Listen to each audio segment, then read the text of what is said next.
This is Money Moves on VSiN, the sports betting network.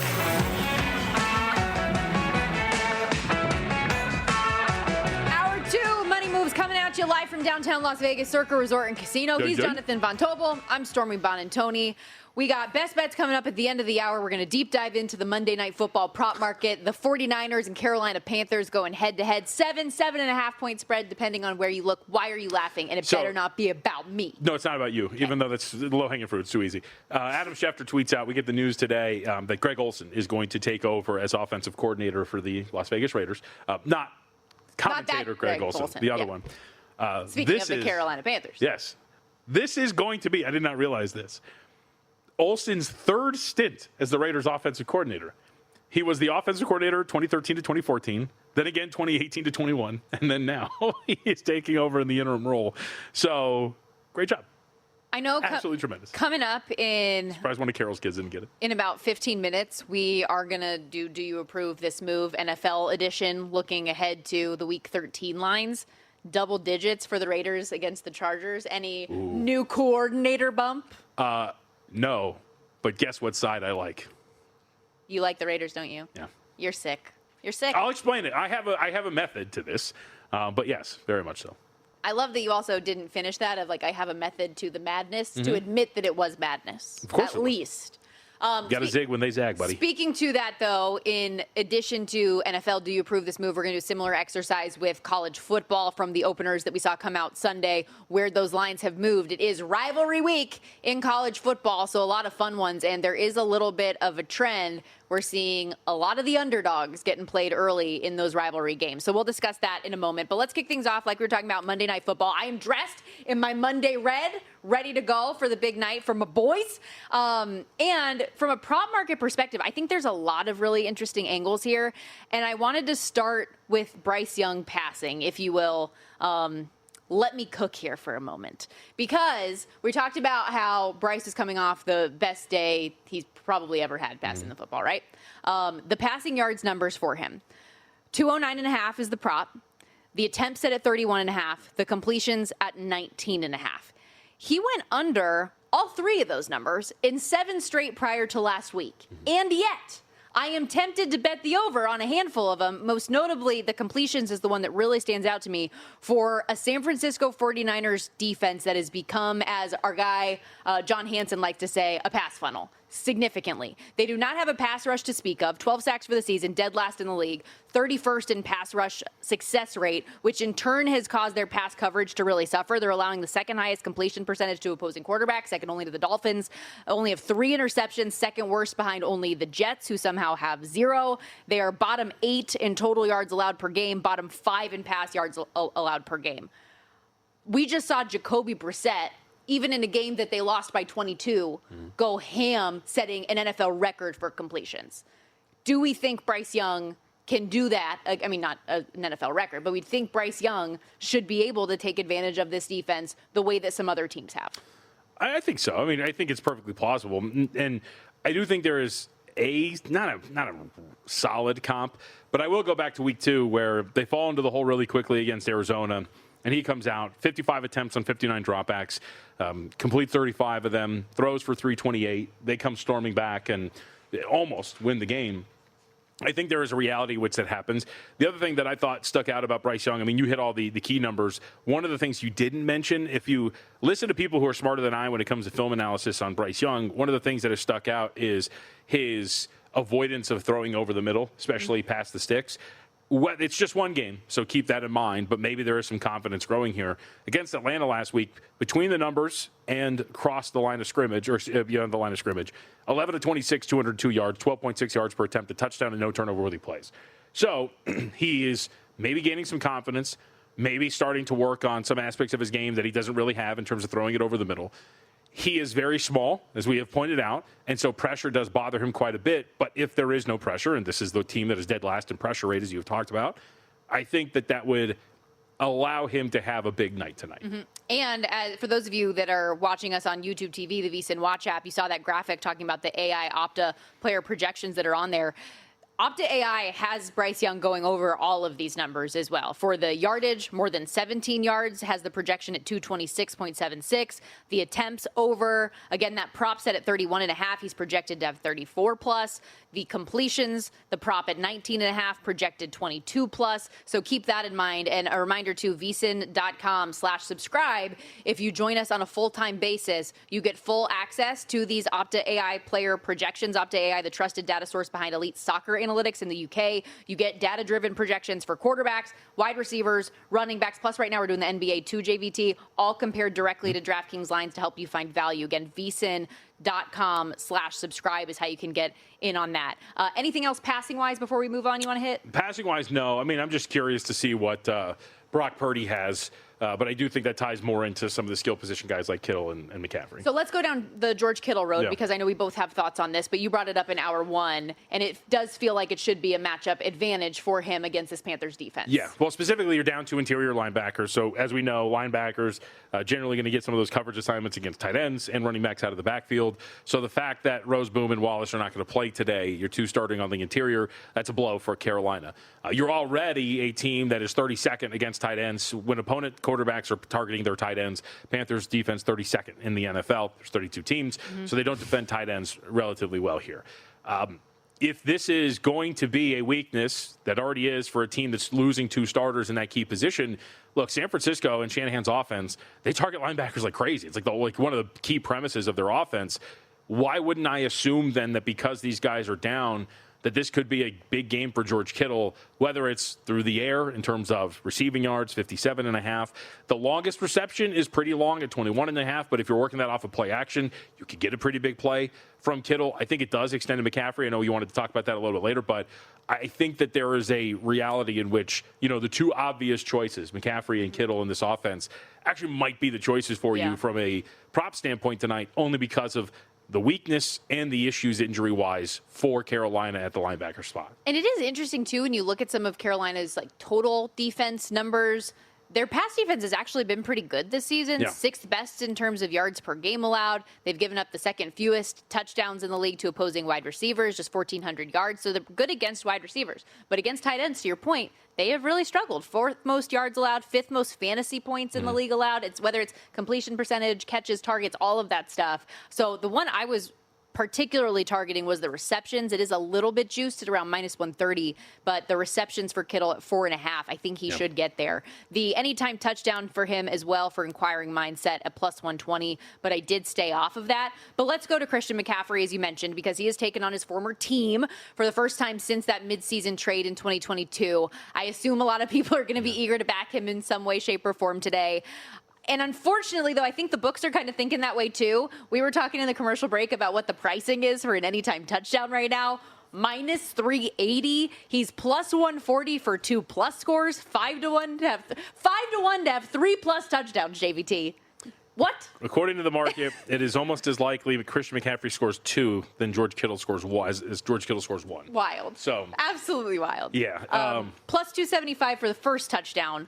What I was looking at, and what I've bet a handful of times this year, is Christian McCaffrey to score the first touchdown for the 49ers. Sure. So the first team touchdown. We have a first touchdown tracker at vsin.com, which I don't know gets enough love. There's a lot of really interesting information there for people that like betting this market. He has scored first for San Francisco 5 times this season, second only to Derrick Henry for the most. Yet, he has only scored the game's first touchdown twice. So that's why I like the first team angle a little bit more. It doesn't matter who gets the ball first. You take all of that out of the equation. All 5 of his scores have also come in the last 8 weeks. Yeah. So that's one I really like. And to go back to the Opta AI projections, they like a lot of his overs today as well. Yeah, I mean, I think again, talking about catching it out of the backfield, going after these linebackers, receiving props, I think, for McCaffrey are pretty viable. You look at the rushing props as well, coupled with the losses at linebacker. Carolina does come in here. They're 21st in adjusted line yards allowed per carry. They're 25th in overall just yards per carry allowed to running backs.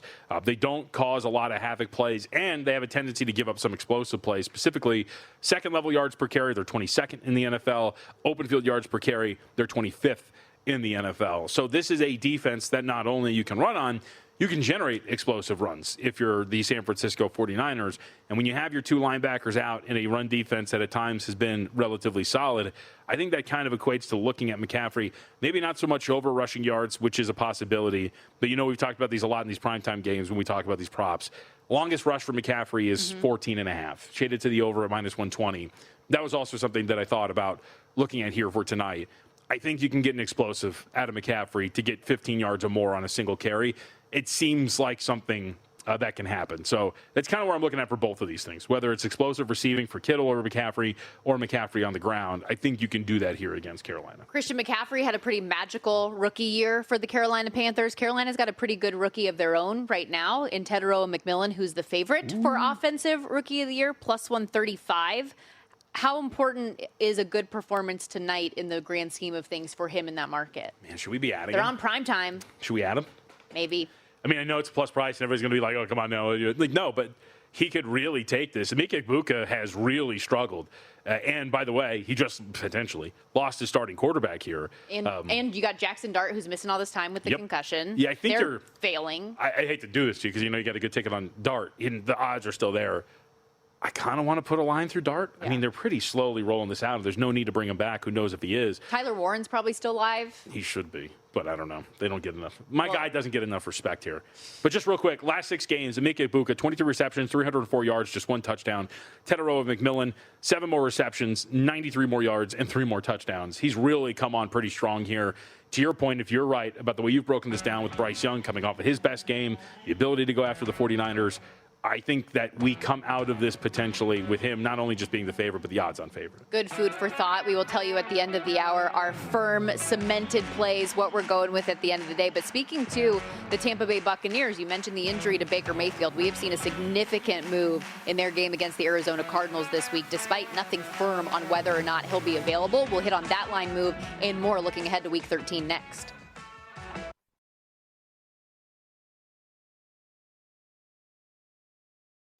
You're watching Money Moves here on VSiN, the Sports Betting Network. Ready to boost your bankroll? Broncos giving new depositors a 50% purchase bonus. Just use promo code VSiN. That's VSIN. When you sign up, Broncos lines are live on our VSiN betting splits page. See where the action's moving before you place your wager. Turn your bonus into an edge with insight that matters. Go to playbronco.com today. Promo code VSiN. Again, playbronco, BRACCO.com today. Odds move up, odds move down. Let's see where the odds are moving today, and do you approve this move? All right, let's get into it. Looking ahead to Week 13 in the National Football League. Lots of lines already on the move, JVT. And let's start with the Chiefs and Cowboys going head-to-head because Dallas Cowboys, how about the boys yesterday coming back from down 21-0 to ultimately beating the Philadelphia Eagles. Kansas City, meanwhile, knocks off the Indianapolis Colts. Although it took overtime, Chiefs go from a 4.5-point favorite at open down a point to 3.5 with the Cowboys' big win. Yeah, I'm conflicted here. I think you can make the argument, excuse me, one of these teams outgained their opponent by 240 yards. 5.4 yards per play to just 5.1. Not a big edge there. 33 first downs to 10. Statistical dominance, if you will. That's the Chiefs. But watching that game, I mean, I want to go back and watch it one more time. Didn't really feel that way. Right. Because I am very much a proponent of, hey, statistically, if you really kind of like Alabama, Oklahoma, that was a game in which Alabama dominated.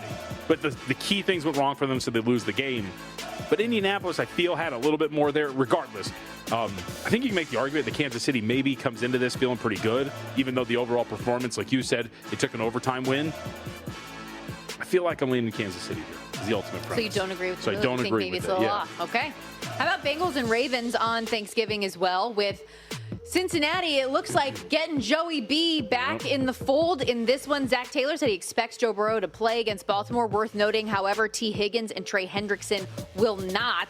3-point shift on this one was double digits in favor of the Baltimore Ravens, as high as 11.5. Most places 10. Currently just a 7-point favorite. Yeah, I mean, we know he's back. He tweeted out the photo of his skin-tight Cavaliers LeBron jersey or whatever. I kind of thought that was it's a deep pull, but a good one. You really have to, I walked myself through you watched my gears turn as I was figuring out what the tweet meant and the picture meant, but I got it. I'll say this. Do you really trust Baltimore as a 7-point favorite? Keep in mind, look, you and I watched this yesterday. The Bengals defense has been kind of showing some life. And that was quite a slow start as well for the Baltimore Ravens last week. It was not making you feel comfortable. The last 2 games for Baltimore, Cleveland and the New York Jets. I mean, you sleptwalked through those early portions of the game. You had to come back against Cleveland. You had to kind of stretch out in the second half against the Jets. And I mean, I don't know. Maybe the Bengals are showing a little bit more fight. You know, we always talk about, what'd you say, the fired coordinator bump? What if it's the, God said bump, which is, hey, our guy's back and maybe we can still win the AFC North. The Steelers are losing, so maybe there's a little bit here. I don't know. I would take 7. So what are we at? I would agree. I mean, generally the line moves because Burrow is back, but I would agree with the sentiment of knocking this off 7. And I know I said this to you last week. It's not like Joe Burrow playing is going to be able to help out the defense, which is still one of the worst, if not the worst, in the entire league. But maybe there is a mental boost that comes with that, as you pointed out, that could help that side of the ball. Bears and Eagles, we just mentioned the Eagles' shortcomings yesterday. Meanwhile, Chicago seems to just keep on. All they do is win. All they do is win, no matter what. Yet Philadelphia is getting bet here up from 6.5 to 7 in the bounce back spot. Yeah. So again, to invoke our friend Kendall Valenzuela, who joins us on Wednesdays. Wednesdays, Thursdays, Yep, Wednesdays. Yep. Sorry, my brains are all fried. But she asked me about this game, and I was like, you know what? I'm not going to quit. Like, I'm a stubborn guy. I bet the Vikings against the Bears. I bet the Steelers against the Bears. And I'll effing do it again. I'm with the Eagles here. This team can't keep doing this. This can't keep happening. They can't keep winning these games. They're 8-3 with a minus 3-point differential. They are not a real team. This can't happen, and I will roll with my guy, Nick Sirianni, to get it done. I agree. Let's go. Get it going. Meanwhile, the market doesn't love your Colts here to start hosting the Houston Texans this week. Down from 4.5-point favorites to 3.5. Also seen a pretty good move to the under. 2 points from 46.5 down to 44.5. And how many times have I said to you, why am I not just betting the Texans games unders week after week? I will ask you a question here. So we have no official word yet on whether C.J. Stroud is available, correct? The assumption is that he will be available. I'm going to assume that we get that small, hey, it's official bump when he gets announced, if he is back. You think we get under a field goal? Well, it's not even under a field goal. I'm just saying, like, do you grab 4.5 and a number that closes like 3.5? Do you just try to steal some CLV, just kind of understanding that maybe the market's going to move into the Texans' direction? I can see that. I mean, with the Texans' defense, they've shown that they can hang with anyone. Yep. So I don't hate that at all in a game that, as we talk about, is seeing under money, short spread, take the points. I don't hate it. Sorry. I know we're doing Do You Approve this move, but a question to ruminate on maybe for tomorrow. Are we betting the Colts to miss the playoffs? No. We're not. Still believe, huh? We're not. I'm a believer. The Arizona Cardinals and Tampa Bay Buccaneers. We still got questions about what's going on with Baker Mayfield. Sprained his AC joint in his left shoulder. No fracture or structural damage, but not officially ruled out for the Arizona Cardinals game coming up. And yet the market has moved 4 points, assuming that he is not. And usually the market will tell us more than the coaches will. The total also down from 50.5 to 45.5. I think I have to approve this move, do I not? Yep. I mean, it's pretty simple. He's hurt. You're going to move it down. It's under a key number. They're losing games. What am I looking for here? Yeah. Shut and close. Case closed? Case closed. Open shut. There we go. Okay. I mean, I think it works either way. I could feel my brain malfunctioning on that one. I don't know what the hell happened there. Okay, well, since you brought up the question about the Indianapolis Colts, let's go back. Case. There we go. Let's go back Thanks, to your brain. favorite division, the Jacksonville Jaguars, visiting your favorite team in the Tennessee Titans this week. Not a huge move, just a 0.5 point, but notable because it's off the key number. The Titans getting played a little bit at home. Jacksonville just a 6.5-point favorite. You give me that 7. We're going back to the well with Tennessee. I mean, our boys have covered 3 straight. Let's make it 4. Come on now. How are you going to trust Jacksonville? What are we doing? We're in 1-point wins with the Raiders and all these weird things that you have no idea what you're supposed to do with this team. You're tooth and nail in overtime with the Cardinals. Just stop. I don't trust them. You trust them in that spot, laying a big number like that? Hey, Titans have covered 3 straight. Yeah. I'm pro Tennessee now. I'm done fighting it. That's right. You should. Yes. You get the full touchdown. I don't hate it. All right, I'm in. It's going to be gross. I approve. You're going to feel physically ill, probably. Because you don't know what Jacksonville team's going to show up on a given week. But with the Tennessee, how frustrating are they? Titans have been kind of easily in the number the last couple of weeks. Well, when the number's 13.5, it's a little bit easier than 6.5. To be fair, it was 5.5 against the Texans. Still brings back bad memories. I was going to say. Still brings back bad memories. Let's go to Saints and Dolphins. Miami coming off of a bye, out from 4.5-point favorites to 6. A Saints team that I mean, Market doesn't really know what to do with this team, do they?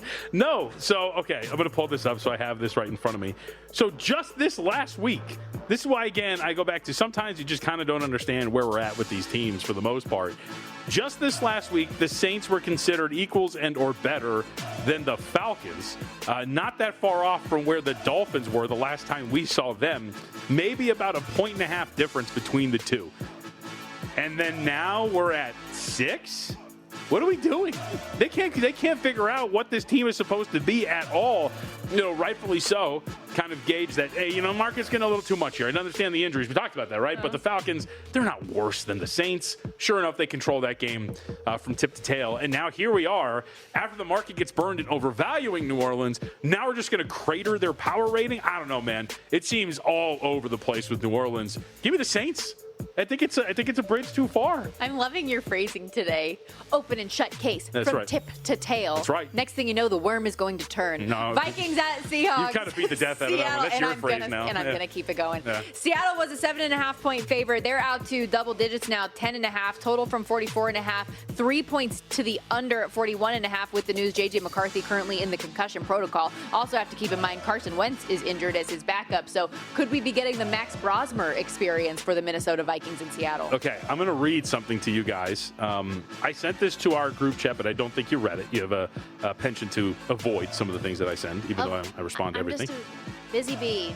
I got my own phrases. Look at me go. That's right. J.J. McCarthy now ranks 851st out of 852 quarterbacks in EPA per dropback among qualified passers since 2000, per True Media. The only player below J.J. McCarthy is Geno Smith? Jamarcus Russell. Oh, sorry. I thought you meant this. No. Okay, So since 2000 among qualified passers. I missed that part of the 852 of them. J.J. McCarthy is 851st. How is that possible? In EPA per dropback. Now, I bring this up because is it really a downgrade, actually, moving away from J.J. McCarthy if he can't play this week? No, he hasn't been good. Is it downgrade to Max Brosmer? Who knows what we're going to get there? Give me the Vikings. So probably, but and you're right back to the well with it. I don't. A 3-point swing off of a quarterback who hasn't been good seems like a little bit much. Not even a quarterback that historically poor. On par with someone who is considered to be the biggest bust in draft history, and we're moving the market because of it. And like we said earlier, this season as well, we were reeling off all of those numbers about Geno Smith and how poor the Raiders offense has been. Of the 33 qualified quarterbacks in a lot of those metrics, he is 33rd. To use one more phrase, there's nowhere to go but up. I mean, come on. There's not that much further down you could go. All right, we got to step aside. We're going to do a similar exercise, though, for rivalry week in college football coming up. It's the final week of the regular season. Where are these things going? The Egg Bowl move was pretty interesting. We'll hit on it all next.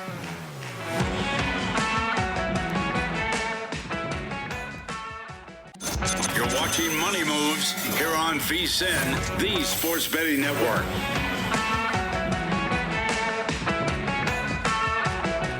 I cannot believe we are already here. It is the final week of the regular season in college football. Stormy Buonantony, Jonathan Von Tobel with you. Back at Circa Resort and Casino in downtown Las Vegas. Remember, if you miss any of the show, you can always download Money Moves in podcast form wherever you get your podcast. Don't miss a minute of the show. Had some strong opinions in reaction to the weekend. Last segment, we were talking about all of the line moves in the NFL. And now we're going to do that same exercise from the openers yesterday to this final week and where we're at today in college football and a lot of really interesting games. It's rivalry week, so we've got the Egg Bowl, we've got the Iron Bowl, we've got some fun this weekend. Yes, very much looking forward to Lane Kiffin's last game as head coach of Ole Miss and all the others that will decide our conference championship game. We were talking about this yesterday. How frustrating is the Josh Pate tweet? Oh, yeah, it's so dumb. I know where Lane Kiffin is going to be in 2026. And wow. Yeah.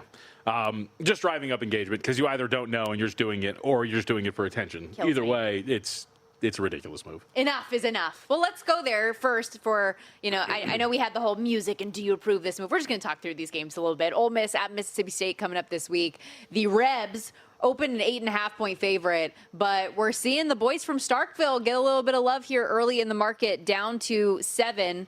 And again, this both teams coming off the bye. We'll see what it looks like. But are you surprised at all to see a 1.5-point move early? No, I would assume part of this is the distraction of whatever Lane Kiffin's going to do after the game, which I'm going to say is probably say that he's gone. So the distraction ever growing of Kiffin, the way he's handled this whole thing, the team clearly sees the writing on the wall. So if your head coach has a foot out the door, maybe why wouldn't you, at least against a rival?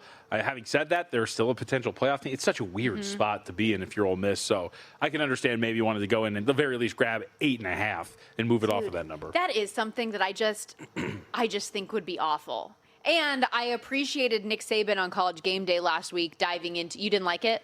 Do you mean Nick Saban sticking up for coaches? No. The whole process here? I think he's right that the process is flawed. I think he was making an excuse for Lane Kiffin because his whole thing was the process was the calendar as opposed to Lane Kiffin bailing on a team that could make the college football playoff. Well, I'm just saying, let's take the Lane element out of it and just look at it on the surface. Should the football calendar have to align with the academic calendar? I mean, I think that's fine, but I think that the whole premise here, what irritates me, and maybe this is not a fair one-to-one, it's we have this conversation about the lack of desire for all these players to play for their programs when the reality is these coaches leave at a drop of a hat. Absolutely. When their teams are doing these sort of things. And you can blame the calendar all you want. When one of your sticking points in general, because Saban did retire, and part of it was the new era of player empowerment, you can't then just say, well, the calendar, Lane can't help it. It's just the way the thing is set up. When in reality, Lane Kiffin has the power to say, no, calendar be damned. I'm going to stick around for a bunch of kids who I told to come here and play. And I think it's I think it's short-sighted, and I think it's somewhat foolish to just blame it on the calendar and not say, you know what, Lane Kiffin probably shouldn't be doing There this. is absolutely no part of me that in my element of this is defending Lane Kiffin. No. I just agree that I think the calendar has issues with it, and it would make everyone happier if coaches and players, as much as possible, if they're in a position to play in the college football playoff, were a part of those games. I think you're and not compromised. having to risk it. You think everything's compromised. Fellow ESPN let's employee Nick Saban has an opinion, and you're sticking up for him. Clearly, I'm not too deep in the weeds on ESPN because we have no Big Ten rights, and I'm about to tee up a Big Ten game for you. I went to Nebraska. We, the proverbial we. Life without Dylan Raiola has not been kind to the Cornhuskers, at least last week. Because Raiola's so good? Maybe Terrible. better than Avery Johnson? Embarrassing.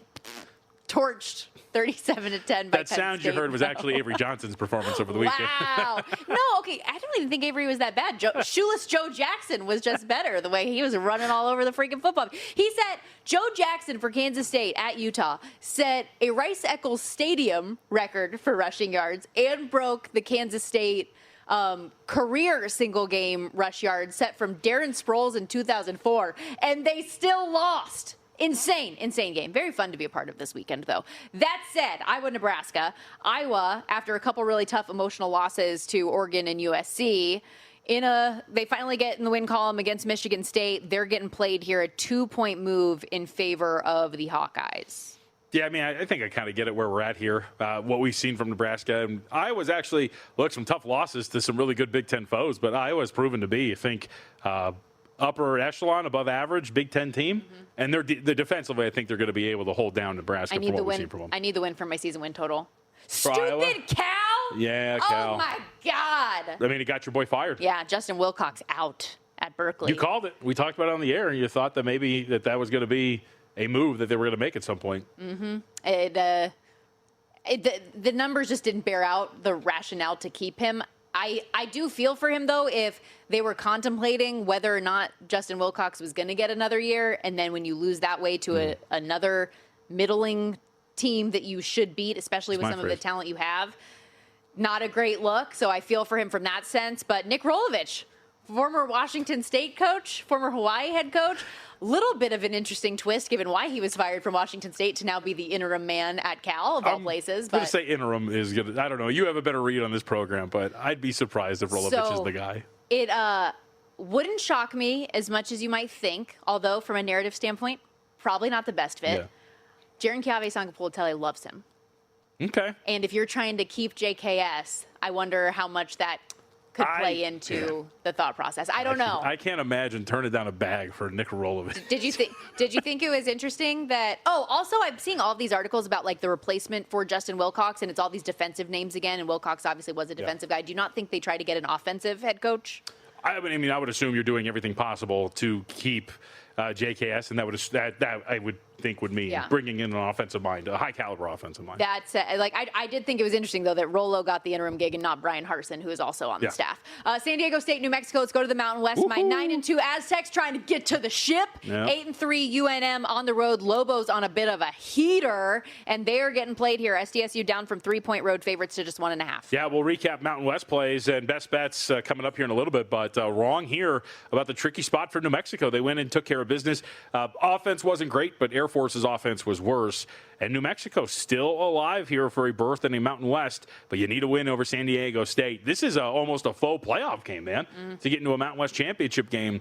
I'm totally down with taking 3 and moving it off of that number for New Mexico. Again, I'll take one more bite at it in terms of I want to play against San Diego State when you face offenses that have a pulse, and the Lobos got a pulse. And I think they're going to be able to push this defense quite a bit. Yeah, it's going to be a tough game. Diego Pavia's mom was getting after it this weekend against Kentucky. I think our 15 minutes are up. Let's go. And with that, Vandy's getting played at Tennessee this week, down from 3.5-point dogs to 2.5. I mean, Vandy still alive technically for a college football playoff berth. Am I misremembering this? I mean, you need style They're number points? 14 in the country. I don't know if they can leapfrog enough. You need a lot of help. Can you ham-fist your way in if you blow out Tennessee and you're 10-2 to end the season and some chaos happens in front of you? I don't know, but I would assume that there's also some of this being 3.5 with a guy that has generally been thriving in the role of road underdog.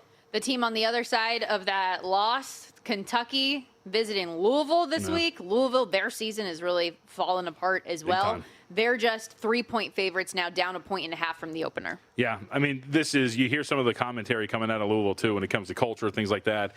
This team seems kind of lost. This seems like an easy game to avoid, does it not? Just draw a line through it. Maybe you take the 4.5 because Louisville seems pretty bad. But like you said, what have we seen from Kentucky, especially this last week?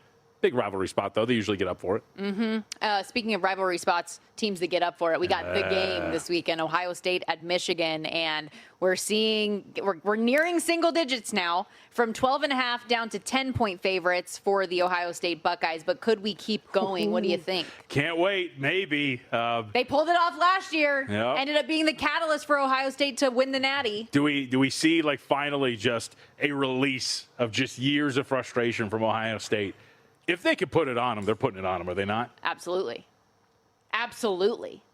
They've got some demons to exercise, I think, when it comes to that rivalry. I don't want to be like a meathead and just go, let's go Ohio State. We've seen it before, but famous last words. This seems different for Ohio State coming into this game? A little bit. The ACC play seemed a little different for Pat Narduzzi. After all, maybe he wasn't lying. Pitt now hosting Miami, though, this week. We should have seen that coming. Yeah. Again, with the whole point of going back to what Stormy's referencing is Narduzzi goes into the Notre Dame game, says, hey, we don't care. They could drop 100. The only thing that matters is the ACC. And then you look at that game against Georgia Tech and you realize, this kind of looks like a team that's been preparing for 2 weeks for this opponent and not really giving a rip about the game before. Yeah. Should have seen it coming. And now here we are.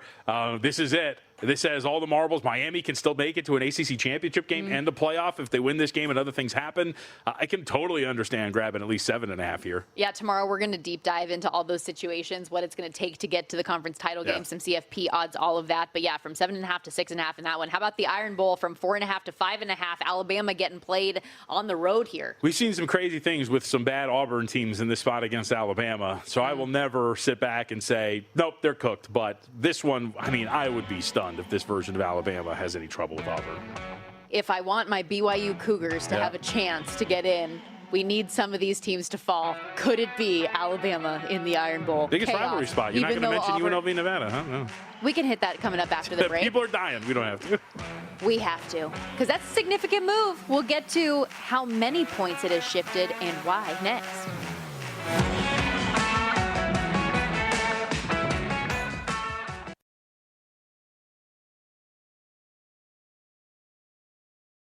You're watching Money Moves here on VSiN, the Sports Betting Network. Wrapping up this Monday edition of Money Moves, VSiN, the Sports Betting Network. Stormy Buonantony, Jonathan Von Tobel with you. Last segment, we were talking about some of the rivalry week games that we have coming up in college football. It's already week 14, and it's my fault. I buried the lead because the game of the weekend, it's not Michigan, Ohio State. The game is for the Cannon. That's right. UNLV, Nevada going head-to-head this week. How are you feeling? I don't really care. Oh, stop it right now. Big spot. As long as those Hicks from Reno can't paint the Cannon blue, that's all that really matters here. So let's go, UNLV. If you go, there's the C. I mean, those quote-unquote Hicks have been getting bet from 9.5 to 7.5. Let's see. If I go to what color is the FremontCannon.com, it's red. Let's go, buddy. It's just a giant red. It's a great website because it's just a color code. It's just either red or blue. That's it. That's good. It's a very like strong that. rivalry. People don't really understand. I will say, and I think that's part of this, the line move. We've talked about this a lot. Big win for UNLV on Friday. Not that specifically, but how bad their defense has been. They step up on Friday against the Hawaii Rainbow Warriors in the battle for the Golden Pineapple. So now you have to come back and hit the road. Tricky spot. I think the Mountain West tiebreakers are so weird because head-to-head is actually really not that important. There's like some weird computer algorithm or whatever it is. But either way, Rebels, I think, are going to be focused on trying to get this done. I would agree with taking 9.5. I just don't trust them laying these big numbers, even against a lowly opponent like the Wolfpack, who we've talked about many times. It's funny, we shouldn't do this. It's not fair. Many times throughout the year, we have used a Nevada game as a point of evidence for a team being terrible, right? Like Fresno State, they were in a 3-point game with them. New Mexico, they were in a 3-point game with them. But either way, there's a lot of games in which Nevada has shown a little bit of spunk. So I would assume that this is a little bit of the reason why, too. UNLV has not been great in laying some of these big numbers. Not against who, though? What's that now? Not against who? Who did they have a really bad day against, San if you Diego recall? State, yeah. That was, wanted to make sure we got that out there. They did have a good one. They got smoked. Although San Diego State has had their fair share of games where they, too, were smoked. That is an interesting conference, though. I don't want to hear about it, though. To be quite honest with you, you didn't even know that your alma mater was playing here on your home soil tonight. I'm focused on another game tonight. Listen, after SDSU already lost to Troy in basketball, after you were hyping them up so much to me and I was getting all the feels, I was getting excited for who they could be this year. Okay, two things. First off, you can't just blame me for that. I can. You're a human with free will. You can make your own decisions. Am I? Second, based on everything that you've told me about this all being a simulation, is it free will? I don't know. You're not a real person. But the one result in November does not deter from the fact that San Diego State could win the Mountain West. Hence, second point. No, before you go on, hence why should I be more henceforth, I don't know, why should I be more invested in another game in November tonight when I have a critical, important NFL game on deck that has household rivalry implications? Can't be that important. I got priorities today. Do you? You're going to see Wicked. Yes. So I have a whole day plan. I'm not going to see Wicked at 5 o'clock Pacific time. I'm going at 1:30. Should be going and focusing on the task at hand. You should just be in your room, just focused, just ready to go for the game today. I get you don't like friendship, and so you don't care about Wicked, but it's important to me. That's why I push you away every day. The whole point here being, though, about San Diego State basketball is that, they're playing Michigan. You're also not the greatest offender of this. Wyatt Tomczyk, one of our wonderful producers, walked in full Michigan regalia and then didn't understand. Didn't know there was a game period didn't even know that they were playing today. Didn't even know they were playing in Las Vegas for all points. But this point does stand. I at least knew that. We've said this about the football conference. It seems to ring true for the basketball conference version as well. The Mountain West might suck this year. You see some of these results from the last few weeks. You talk about the double overtime Troy loss. We have seen a ton over the course of the few weeks that would point to the Mountain West being absolute dreck in basketball as well, which is not great, obviously, for these teams. So to the overall point here, your Aztecs can still win a terrible conference. Man, when I was on BYU Sports Nation a couple weeks ago, we were obviously talking about football, and then it got brought up that I was an SDSU alum, and we just started talking about old school Mountain West hoops, how fun it was when you had Kawhi and Jimmer Fredette and all that stuff, and you're getting 5 teams into the conference, into the NCAA tournament each year. The glory years are over. One of the big results from over the weekend, I don't know if you caught this. You were busy on Saturday, I believe. Colorado State losing as a 22-point favorite to Denver, the 303rd ranked team in KenPom. One of the worst losses of the season for the Mountain West. The shocking thing is that's not the worst. That belongs, of course, to Boise State, who lost to Hawaii Pacific, who plays basketball in a strip mall. So Yeah, the Mountain West does not look good. Mountain West for football, though, the Aztecs are the favorite, plus 150 to win the conference. UNLV plus 250. The Lobos plus 285. And Boise still live at 4-1. Okay, let's get to how things played out for us this weekend. For me, college football, 3-1. Pretty good weekend. BYU moneyline came through for us. Instead of going with the spread on USC against Oregon, I took their team total over 23.5, got over that. And then the belief that Georgia was just going to try to get in, get out healthy against UNC Charlotte came through for us. Plus 43.5 on the 49ers there. My loser, Houston moneyline against TCU. I really thought that the Horned Frogs were going to have a tougher time getting off the mat, but they get it done. In the NFL, 2-1. The Colts come through for us. I got my Jahmyr Gibbs over 18.5 longest rush. Lost on the Raiders in an ugly game. We'll see if we can push forward with some positivity tonight, JVT, because I do have a lot riding on the 49ers to, at the very least, win this game. I placed last Thursday, I gave it out on the show, the same game teaser, which I think even with the total ticking up is still in play here. But the 49ers to win the game and over 43.5, I think we're going to get a lot of points considering how injured the 49ers defense is, that Carolina can take advantage of that. And with the way that San Francisco's offense has been getting as healthy as it is, they should be able to score a good amount of points too. They are a team I'm targeting overs with more often than not. They are also the final leg of a 6-point teaser with the Indianapolis Colts that's already through. And then another 6-point teaser I have that paired the 49ers with the Patriots. So we need that all to come through when all is said and done. And I did add for sure tonight a Christian McCaffrey first team touchdown scorer for the San Francisco 49ers. So not first touchdown of the game, but to score first for the 49ers today at plus 150. Like it. I'll be rooting for you because I do have a similar thing. We'll talk about that momentarily. But the weekend, that was for me. Not great. Small loser for the weekend. Didn't reach catastrophic levels, thankfully. As I told our producer, Justin, on the way out on Friday, I think my quote to Justin was, I think I'm going to get my teeth kicked in for some reason this weekend. College, not great, 0 for 3. San Jose State can't stay inside of the number. USC had a shot in the final drive, couldn't do it. Air Force plus 3.5. We talked about that. NFL could be a good weekend. We'll talk about that. 3-1-1. Lost to the Steelers. Bengals got a push on the 6. Man, they could have covered that one. Then Colts, Browns and Raiders under 36.5. How about that? We didn't mention that today. How about Stefanski at the end of the game? My GOAT. What is this guy doing? Oh, yes. You were texting about that. That's funny. The total is it's 24-10. You kick a field goal. You're on the Raiders' 29-yard line. And he decides to – the crazy part was they go to punt. A penalty is called on the Raiders, and he punts it again for some reason. Thank Kevin Stefanski. You should keep your job forever. So the game stays under the total there. Some ridiculousness. Steelers, Falcons teaser. That gets there with some ease. Steelers, it was a sweat, but the Falcons were leading the whole way.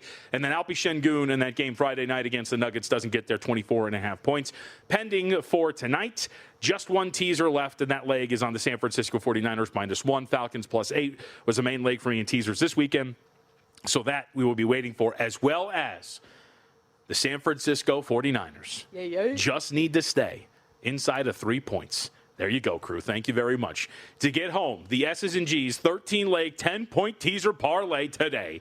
Every leg has, this is so stupid, 49ers +3. That's all I need, and we're home. Paid out 10-1. Let's go. I love it. Okay, last minute or so here.